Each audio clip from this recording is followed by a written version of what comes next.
Storefront crashes have become a common occurrence here and across the country. But safety experts say there's an easy, low-cost solution that could save lives.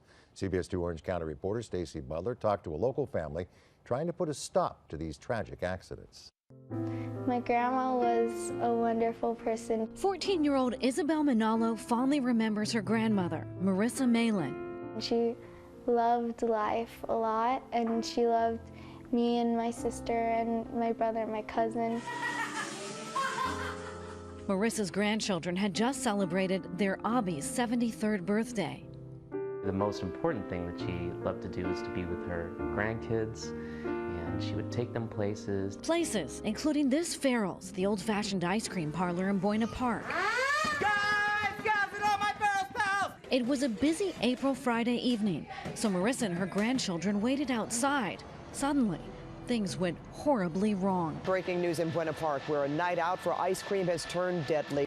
When an older driver pulled into a handicap space facing the restaurant. The gentleman reached down to grab the disabled placard that was on the floor, and as he reached down, his foot hit the accelerator, causing the car to accelerate very rapidly. Rapidly plowing through a decorative steel fence and into the waiting crowd, killing Marisa, and critically injuring Isabel when the handicap sign pole fell on her head and fractured her skull. Her skull was crushed into like 20 different pieces. She could have died. That's how serious it was. You can go ahead and move those. Let's move those over. Mike Fleming, the CEO of Farrell's Ice Cream Parlors, is disturbed by the increase in storefront accidents, like these recent crashes through a Pacoima pizza place in August, a Laguna Hills pie restaurant in September, and a Canoga Park donut shop just last month. I need you to call 911. Fair Warning is a Los Angeles-based nonprofit investigative news organization which is focused on public health, safety, and environmental issues. And it's been digging into the issue. While no federal data is kept on storefront crashes, in a 12-month study, Fair Warning found nationally at least 16 people killed, 587 hurt, 121 seriously, in crashes into storefronts or adjacent properties.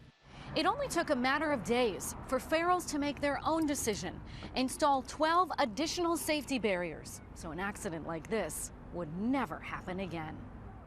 Victor Manalo is Marisa's son-in-law and a city council member in nearby Artesia, who wants safety barriers made mandatory. As far as I know, this will be the first ordinance of its type in the United States. Manalo is introducing an Artesia City ordinance that would require new construction to install safety barriers in front of head-in parking areas that face a storefront. To protect their storefronts and to protect the people who are going into their stores. Both Fleming and Manalo say that possible opposition could be the cost to small business, but these 12 safety barriers were only about $500 each to install. Fleming calls it a small price to pay.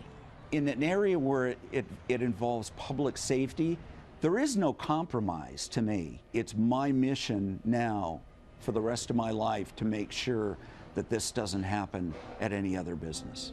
As for Isabel and her family, they're now adjusting to what they call a new normal. I'm feeling great. My grandma was a big part of our lives, so we've had to adjust on many things, but we've gotten back to a regular working family. Victor Manalo hopes the Artesia City Council adopts his proposed safety barrier ordinance within the next 2 months.